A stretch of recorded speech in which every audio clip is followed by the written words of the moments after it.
আপনাকে তো ঠিক চিনতে পারলাম না। ইয়ার্কি মারা হচ্ছে না? হ্যাঁ, অনেকদিন পর দাদাকে পেয়েছে তো, বাস ইয়ার্কি মারা শুরু হয়ে গেছে। এই এত বড় হয়ে গেছিস, তবু দাদার সঙ্গে ইয়ার্কি মারা গেল না? কি বকটা!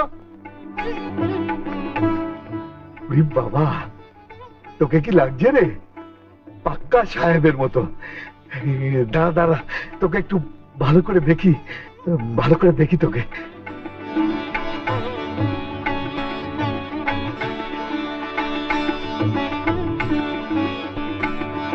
Sorry for the disturbance ladies and gentleman. আপনি বোধহয় কোথাও ভুল করছেন। কোথাও আমার দাদা কিংবা ভাই বলে কেউ আছে সেটা আমার জানা। প্লিজ যান এখান থেকে। তুই আমাকে এখান থেকে চলে যেতে বলছিস দিব্য? হ্যাঁ, না গেলে দারোয়ান ডেকে বার করে দিতে বাধ্য হব। না রে, তোকে আর কষ্ট করতে হবে না, আমি আসছি।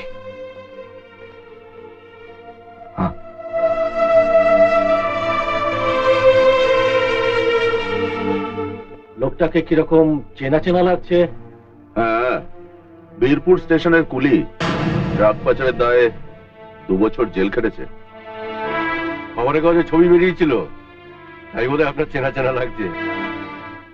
একে কুলি, তার উপর কয়দিন লেবেল মারা। তার ভাই কিনা চৌধুরী মোটরসের ম্যানেজিং ডিরেক্টর। এটা কিন্তু স্যার শতাব্দীর সেরা ঠাট্টা।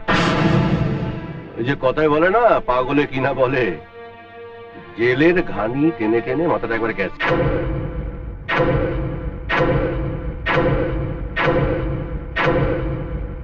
আপনি ঠিকই বলেছেন স্যার, আমার মাথাটা সত্যি খারাপ হয়ে গেছে। নইলে আপনাদের মতো সাহেব সুবোদের বাজারে গরিবের স্বপ্ন খুঁজতে আসি।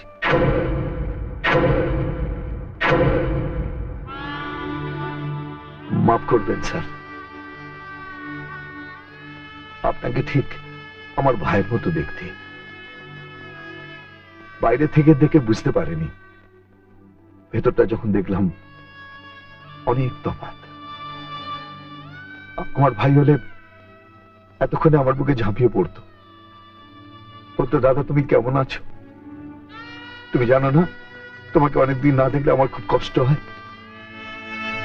তুমি কিছু খাবে দাদা? আপনি আমার ভাই নন,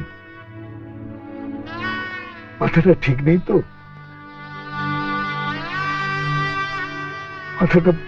মাথাটা ঠিক নেই। ভালোবাসায় আমার এই স্নেহের ছায়ায় রেখেছি, রাখবো যে তোকে সারাটি জীবন, তোকে ঘিরে মন, কত ছবি হৃদয়কে কেউ জানে না